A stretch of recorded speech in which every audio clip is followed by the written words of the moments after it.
A very good morning to all of you, and let's start e-commerce, that is electronic commerce, and we have already been finishing up with means we have already started up with supply chain management. और हम लोग supply chain management में हम लोगों ने देखा कि किस तरीके से जो business है वो related है supply and demand के साथ। तो जितनी भी डिमांड, जिस तरीके से डिमांड होती है, जिस तरीके से लोगों की डिमांड होती है, उसी तरीके से हमें सप्लाई करना होता है। और इलेक्ट्रॉनिक कॉमर्स इसमें हमारी काफी मदद करता है। क्यों? क्योंकि हमारा एक छोटा सा शॉप कहीं पर भी होते हुए भी, अगर शॉप नहीं भी है तो भी we are able to provide materials to the customers और provide products to the customer. तो ये एक बहुत बड़ी बात है जो कि इलेक्ट्रॉनिक कॉमर्स के जरिए हो पाया है। अब हम लोग जो शुरू करने वाले हैं वो है सेलिंग चेन मैनेजमेंट। जिस तरीके से सप्लाई चेन मैनेजमेंट था, उसी तरीके से सेलिंग चेन मैनेजमेंट भी होता है। I will be sharing you the screen. Just find it out that how important it is and how it will be going to be a very fruitful to us. अब ये देखिएगा कि last में जो मैंने आपको चेन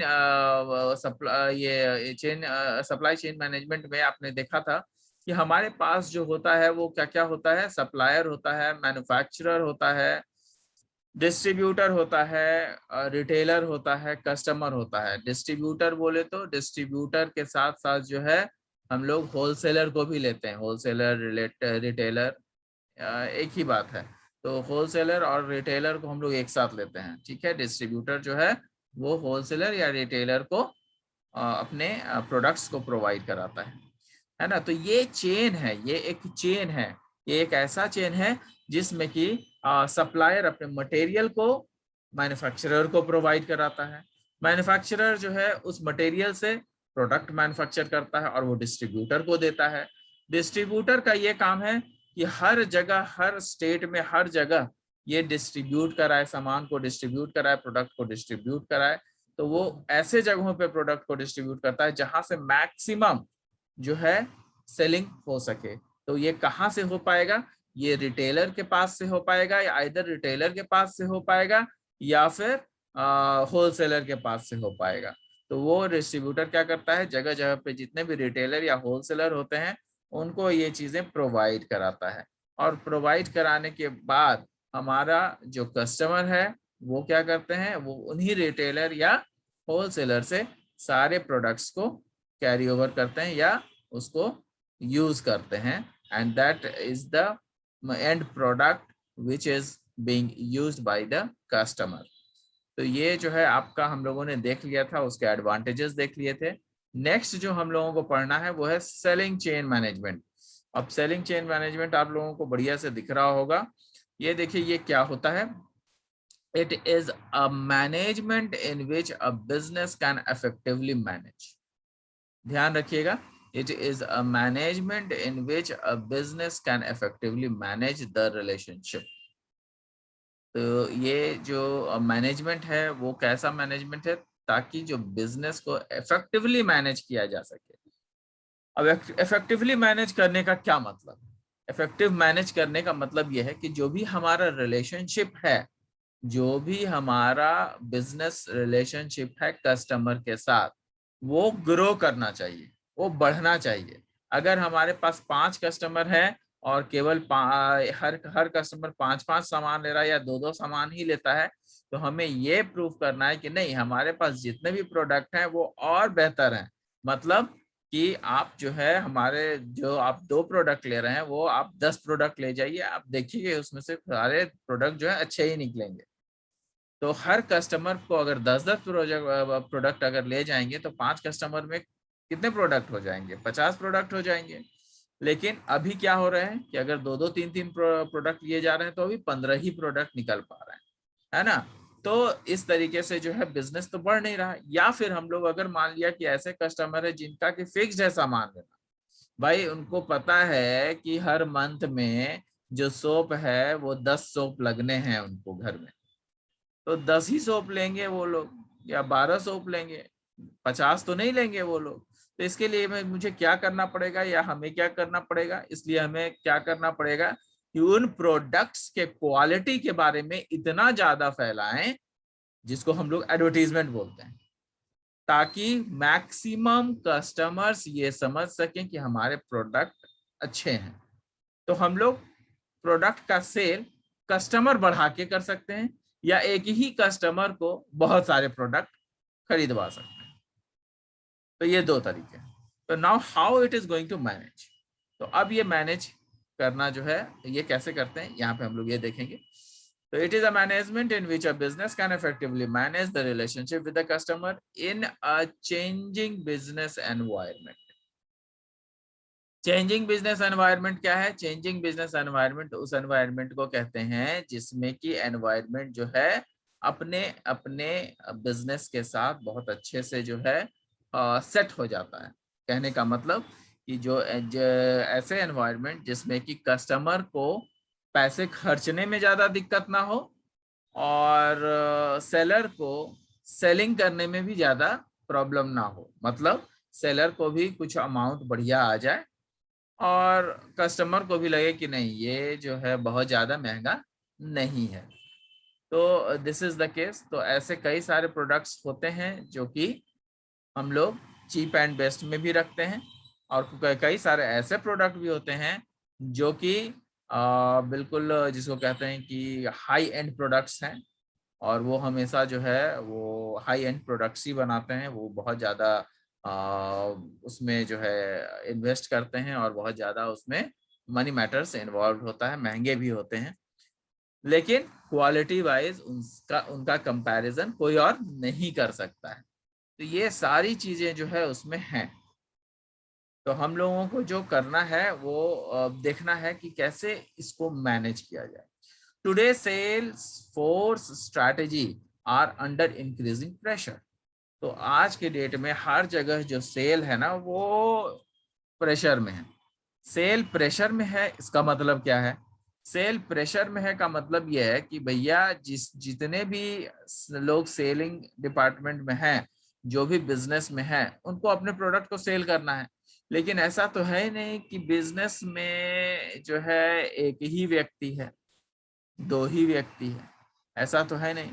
बिजनेस करने वाले बहुत लोग हैं, और बहुत लोग हैं तो उनको कम्पीट करना है, उनके साथ उनको जो है प्रोडक्ट जो है अगर हम बढ़िया देंगे तभी बाकी के कंपनीज के साथ हम लोग जो है कम्पीट कर पाएंगे, और तभी जो है ये जो प्रोडक्ट है वो मैक्सिमम हम लोग निकाल पाएंगे, सेल आउट कर पाएंगे, या फिर यूं कहिए कि उसकी प्रोडक्टिविटी भी जो है हम लोग, या फिर मैन्युफैक्चरिंग जिसको बोलते हैं, वो भी बढ़ेगा, तो जिसके कारण जो है सभी लोगों को फायदा होगा।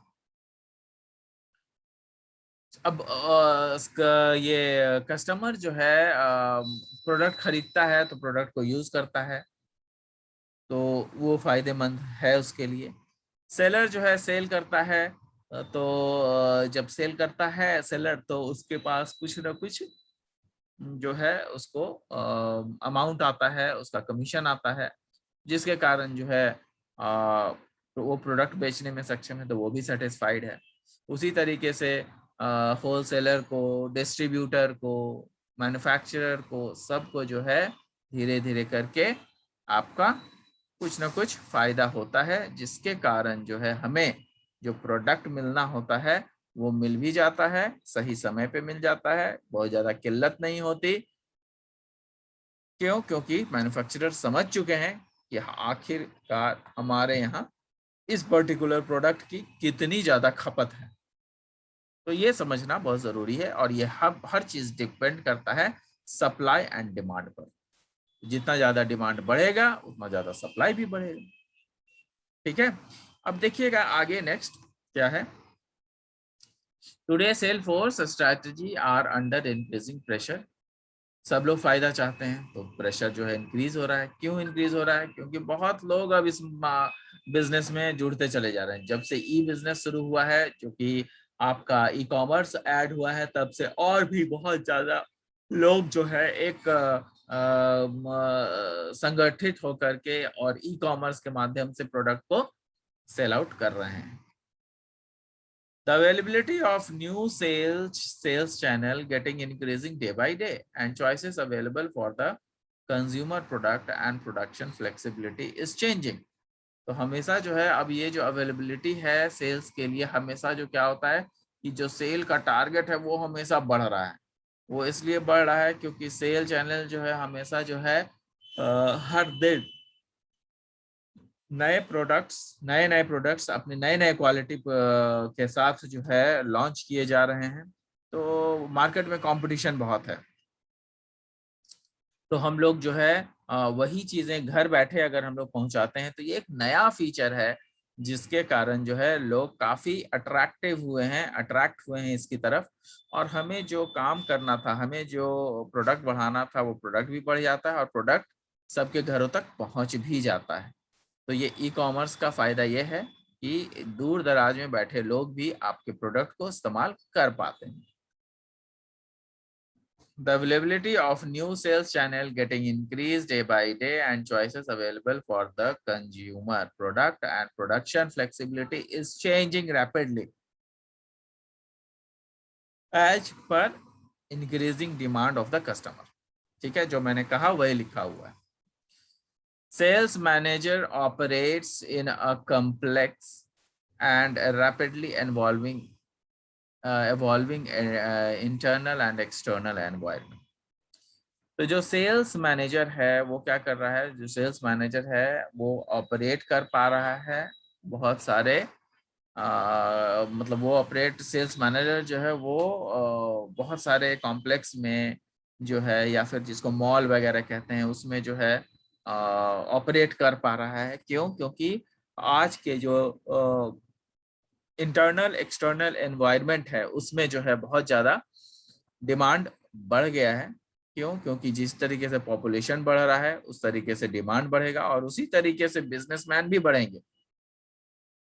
तो कहीं ना कहीं तो लोगों को चाहिए अपने अपने जगह पर जो है इन्वेस्टमेंट करने के लिए या अपने अपने फैमिली को देखने के लिए। तो उसमें क्या करते हैं लोग कि बिजनेस के माध्यम से काफी लोग जुड़ रहे हैं और ई कॉमर्स उसमें काफी हेल्प कर रहा है। Sales manager operates in a complex and rapidly evolving internal and external environment. Internally, its automation has to be implemented with a view to integrating it।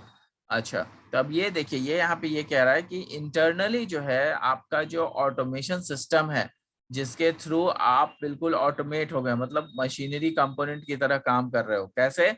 तो लोगों ने घर बैठे बुक कर दिया, आपके पास बुकिंग लिस्ट आ गई, उस बुकिंग लिस्ट के जरिए आपने जितने भी प्रोडक्ट्स हैं हर पर्टिकुलर प्रोडक्ट्स को क्या किया आपने, जो भी एड्रेसेस थे उस पर वो आपने भेज दिया और डिलीवर कर दिया।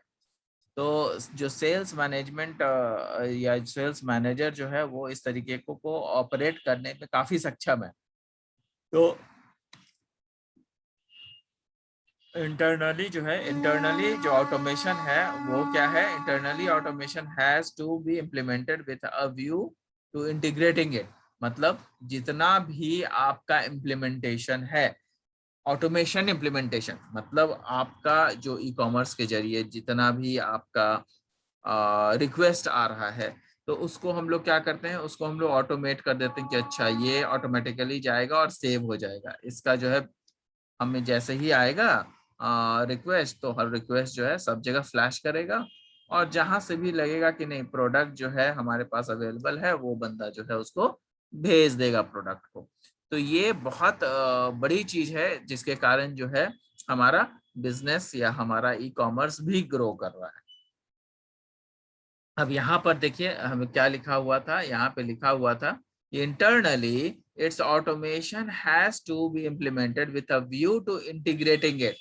इंटरनली जितनी भी ऑटोमेशन के काम हैं उनको इम्प्लीमेंट किया जाता है ताकि हम लोग इंटीग्रेट कर सकते हैं, integrating it to the overall process of the customer management. जितने भी कस्टमर का काम है, जो भी कस्टमर ऑर्डर करता है उन सब को एक जगह मैनेज करना, एरिया वाइज, स्टेट वाइज, जो भी आपका विलेज है विलेज वाइज सबको एक जगह आपको उसको किया जाता है ताकि जो है जो भी सेल्स पर्सन है वहां पर से पता कर सके कि आखिर हमारे एरिया में, एक पर्टिकुलर एरिया में कितने लोग कितनी चीजें ऑर्डर करना चाहते हैं। तो ये कस्टमर मैनेजमेंट है जिसको कि हमें समझना पड़ेगा, क्योंकि हर एक एरिया में जो यूजर्स होंगे वो अलग होंगी। एग्जाम्पल, अगर आप कैपिटल स्टेट में रह रहे हो, पटना में जैसे रह रहे हो, तो यहाँ पर जो यूजेस होंगी प्रोडक्ट्स की वो ज्यादा होंगी। क्यों? क्योंकि यहाँ पॉपुलेशन ज्यादा है। एक दूसरी चीज कि यहाँ पे जो प्रोडक्ट्स होंगे वो हाई एंड प्रोडक्ट्स भी, काफी सारे हाई एंड प्रोडक्ट्स भी यूटिलाइज हम लोग कर सकते हैं। दूसरा कि अगर हम लोग हाई एंड प्रोडक्ट्स यहाँ पे बहुत सारे बिक सकेंगे, लेकिन वही अगर विलेज में आप जाइएगा तो वहां पे हाई एंड प्रोडक्ट्स लोग नहीं खरीदेंगे। क्यों नहीं खरीदेंगे? क्योंकि विलेज की जो आमदनी होती है वो उतनी ज्यादा नहीं होती जितना कि आपका कैपिटल वगैरह में होता है। तो हम लोग एरिया वाइज भी डिस्ट्रीब्यूट करते हैं कि अच्छा पटना भेजना है तो 5,000 प्रोडक्ट भेज दो। अच्छा किसी गांव में भेजना है, कहीं और पे भेजना है, तो उसको कहाँ पे, उसको जो है चलो 500 प्रोडक्ट में हो जाएगा। तो दिस कैन वेरी। इसको हम लोग मैनेजमेंट कहते हैं। क्यों मैनेजमेंट कहते हैं? क्योंकि अगर ये हमें नहीं पता हुआ तो पता चला कि हम लोग जो गांव जैसे जगह पे हम लोग 5,000 प्रोडक्ट भेज रहे हैं, और पटना जैसे शहर में जहां से ज्यादा है वहां पे 500 प्रोडक्ट भेज रहे हैं। तो दैट विल बी प्रॉब्लमैटिक, जिसके कारण जो है बहुत बढ़िया रिजल्ट हमें नहीं मिल सकेगा। This can provide gain class justification where it is focusing on increasing sales efficiency and increasing CRM, increasing CRM effectiveness, customer relationship management बोलते हैं इसको, है ना। तो ये जो है कस्टमर रिलेशनशिप मैनेजमेंट को अच्छा बढ़ाने के लिए हम लोगों को जो प्रोडक्ट है वो सही समय पे, सही जगह पे, सही तरीके से पहुंचाना होगा। Externally, the customer will gain confidence and increasing level of satisfaction with the correct implementation of the internal and external benefits which can be fruitful to the customers and sales and support staff. कहने का मतलब कि जितना ज्यादा हम customer management को, customer management को जितने अच्छे से हम लोग कस्टमर रिलेशन मैनेजमेंट को ध्यान में रखेंगे, उतने ही अच्छे से कस्टमर हमारा सेटिस्फाई होगा और उसके अंदर एक कॉन्फिडेंस बिल्ड होगा कि नहीं ये प्रोडक्ट बहुत बढ़िया है, इस प्रोडक्ट को हमें चाहिए ही चाहिए। तो वो कॉन्फिडेंट के साथ अगर जब प्रोडक्ट खरीदता है तो हमें ये ध्यान रखना चाहिए कि हमारा कस्टमर हमेशा सेटिस्फाइड रहे। सेटिस्फाई अगर कस्टमर है तो हमारा प्रोडक्ट सेल आउट होगा। अगर कस्टमर जो है सेटिस्फाई नहीं है तो हमारा प्रोडक्ट सेल आउट नहीं होगा। नेक्स्ट पॉइंट है आपका ऑपरेटिंग रिसोर्स मैनेजमेंट, ORM बोलते हैं इसको, operating resource management. Operating resource management क्या है? Operating resource management in an organisation, management is the efficient and effective development of organisation. किसी भी ऑर्गेनाइजेशन में एफिशिएंट और इफेक्टिव डेवलपमेंट जो है किसी भी ऑर्गेनाइजेशन का पार्ट होता है, उसका रिसोर्सेस का अच्छा यूटिलाइजेशन होता है। अब देखिए मैनेजमेंट क्या होता है, सबसे पहले समझिए कि मैनेजमेंट क्या है। मैनेजमेंट क्या होता है कि जो भी चीजें हमारे पास है, जो भी मटेरियल हमारे पास है, जो भी हमारे पास रिसोर्सेज हैं, तो उन रिसोर्सेज का सही समय पे सही यूटिलाइजेशन करते हुए कम लागत में, मतलब कॉस्ट एफिशिएंट भी होते हुए कम लागत में maximum efficiency, maximum efficient products को हम लोग बनाएं, है ना। तो ये बहुत बड़ी बात होती है कि ऑपरेटिंग रिसोर्स मैनेजमेंट के लिए कि हमारे पास जो प्रोडक्ट बन रहे हैं वो प्रोडक्ट कैसे में बने, सबसे कम लागत पे सबसे अच्छा रिजल्ट दे और सबसे अच्छा प्रोडक्ट बने और कस्टमर का दिल भी जीते। तो ये सबसे बड़ी बात है, ये हमारे पास करना बहुत जरूरी है।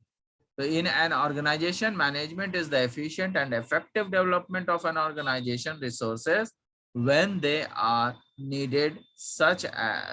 When they are needed, such resources may include financial resources, inventory, human skills, production resources, IT and natural resources. मतलब ऐसे सारे रिसोर्सेज हैं हमारे पास जिनका कि सही यूटिलाइजेशन करके हम लोग अपना जो कस्टमर का सेल्स है या बिजनेस का सेल है वो हम लोग बढ़ा सकते हैं, प्रोडक्ट के सेल को हम लोग बढ़ा सकते हैं। In project management there are different techniques and approaches for allocating resources. Project management में कई जगह पे कई चीजें अवेलेबल है जहां पर कि डिफरेंट टेक्निक्स अप्लाई होते हैं और बहुत सारे ऐसे अप्रोचेस हैं जिसमें कि रिसोर्सेज जो है काफी हेल्प करते हैं आपके प्रोडक्ट को बनाने में या आपके प्रोडक्ट को सही करने में। These include discussion on functional versus as cross functional resources allocations। अब यहाँ पे ये कहता है कि ये किस तरह का डिस्कशन है। ये इस तरीके का है डिस्कशन है जिसमें कि आपके जितने प्रोडक्ट के जो फंक्शनैलिटीज हैं, जो फीचर्स हैं वो, और बाकी जो भी फंक्शनल रिसोर्सेज अवेलेबल हैं रिसोर्सेज में, वो दोनों को इंक्लूड करना पड़ेगा। क्यों? क्योंकि दोनों अगर इंक्लूड नहीं होगा हमारे डिसीजन में तब तक हमारा कस्टमर सेल्स नहीं बढ़ेगा। तो यहाँ पे वही चीज लिखा भी हुआ है, these include discussions on functional versus cross functional resources allocations. तो ये ध्यान में रखिएगा कि these include discussions on functional versus cross functional resources allocations। Resources management is a type is a key element। resource management क्या है? resource management is a key element to actively resource estimation, to actively resource estimating and project HR management। अब यहाँ पे ध्यान से सुनिएगा, कहता है कि जो रिसोर्स मैनेजमेंट होता है वो बहुत बड़ा की एलिमेंट है। रिसोर्स मैंने आपको पहले भी बताया था कि रिसोर्स क्या होते हैं। रिसोर्सेस हम लोग कहते हैं कि अगर मान लिया कोई प्रोडक्ट बन रहा है तो उस प्रोडक्ट के बनने के लिए जितने भी चीज को यूटिलाइज किया गया है, चाहे वो मशीनरी कंपोनेंट ही क्यों ना हो, वो सब उसके रिसोर्सेस कहलाएंगे। ध्यान रहे कि जो रिसोर्स होते हैं वो किसी भी प्रोडक्ट को डेवलप करने के लिए जो सारे चीजें उसमें जो जो जो चीज उसमें लागत लगती है उनको हम लोग रिसोर्सेस कहते हैं। तो यहाँ पे रिसोर्स मैनेजमेंट इज अ की एलिमेंट। तो ये रिसोर्स का जब हम लोग मैनेज करेंगे, मतलब रिसोर्स मैनेजमेंट बहुत बड़ी चीज है। रिसोर्स मैनेजमेंट समझिए आप कि हमारे पास अगर हमें मटेरियल चाहिए हमें, है ना, तो यही मटेरियल जो है क्या होंगे? वो मटेरियल रिसोर्सेज होंगे। तो जो मटेरियल है वो हम लोग जितना जरूरत होता है उतने ही मंगवाते हैं, क्योंकि मटेरियल ऐसा चीज है कि वो खराब भी हो सकता है, और जो मटेरियल खराब नहीं हो सकता उसको हम लोग नहीं मंगवाते हैं। जैसे एग्जांपल, हमें अगर एक मिठाई की दुकान वाला है, उसको दूध चाहिए, तो दिन भर में वो जानता है कि मुझे 50 किलो दूध चाहिए, 50 केजी का जो आपका मिल्क है उसमें जो है उसका काम चल जाता है डेली। तो वो 60 किलो दूध नहीं मंगवाएगा क्योंकि उसको 50 किलो की जरूरत है। जरूरत से ज्यादा मंगवाएगा तो 10 किलो दूध का क्या होगा? वो खराब हो जाएगा। तो 10 किलो दूध खराब हो जाएगा, इससे बढ़िया है कि 50 किलो पे ही बढ़िया से काम कर लो। तो ये चीजें हैं। तो जो रिसोर्सेज होते हैं वो काफी मैनेज करते हैं। Resource management, there are different software tools available which can automate, assist and process of resource allocation to project.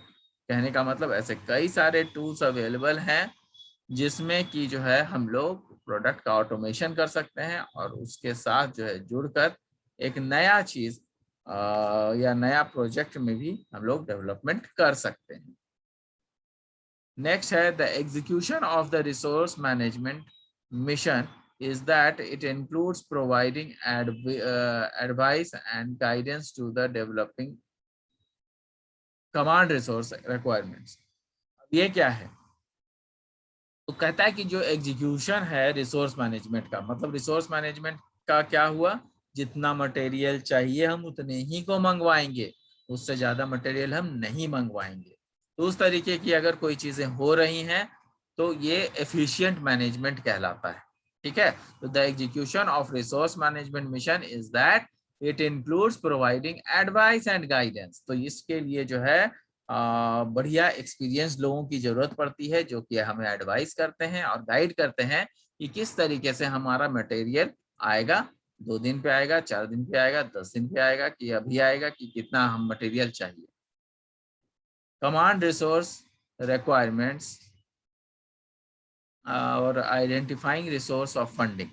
तो यहाँ पे देखिए कमांड रिसोर्स रिक्वायरमेंट्स है। कमांड रिसोर्स रिक्वायरमेंट को हम लोगों को जो है डेवलप करना पड़ता है, ताकि हम लोग आइडेंटिफाई कर सकें कि कहाँ कहाँ पे फंडिंग करना है, कहाँ कहाँ पे पैसे भेजने हैं, ताकि हमारा काम जो है सही तरीके से सही जगह पे चल पाए। और उससे क्या होगा कि हम लोग जो डिस्ट्रीब्यूशन है उसमें भी थोड़ा ध्यान रखेंगे कि जब हम लोगों का प्रोडक्ट बन गया, कॉस्ट डिटरमिन हो गया, कॉस्ट का पता लग गया कि हाँ इतना ही कॉस्ट है, तो हम लोग उसके डिस्ट्रीब्यूशन पे भी ध्यान देते हैं कि आखिर जो हमारा प्रोडक्ट बना है उसको डिस्ट्रीब्यूट कैसे किया जाए, किस तरीके से किया जाए, ताकि हमारा प्रोडक्ट जल्दी जल्दी पहुंच सके जगह पे, मतलब हर जगह पे जल्दी से जल्दी पहुंच सके और हमारा काम निपट सके। So this is the main idea of this selling chain management and operating resource management. तो दोनों चीज मैंने खत्म कर दिया है, selling chain management and operating resource management. तो इसको आप लोग पढ़ लेंगे। अगर किसी को स्क्रीनशॉट लेना है तो ले सकते हैं, प्लीज लिख लीजिएगा इसको, नोट्स को। नेक्स्ट क्लास में हम लोग ईआरपी और सीआरएम करेंगे। I hope that I am able to explain you nicely. ठीक है, तो इसको आप लोग कर लीजिए।